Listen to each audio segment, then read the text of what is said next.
जय श्री राम।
તેલનું દાન કરતા પહેલાં એ તેલને એક વાસણમાં લો અને તેમાં તમારો ચહેરો જુઓ।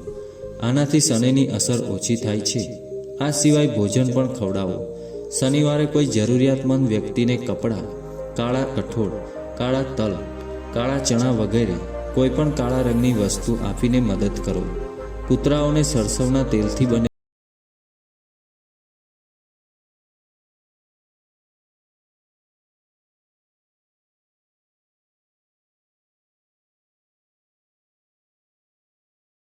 પસંદ આવી હોય તો વિડીયોને લાઈક કરી વધુમાં વધુ શેર કરજો તથા અમારી ચેનલ પર પહેલીવાર આવ્યા હોય તો ચેનલને સબસ્ક્રાઈબ પણ જરૂરથી કરી લેજો।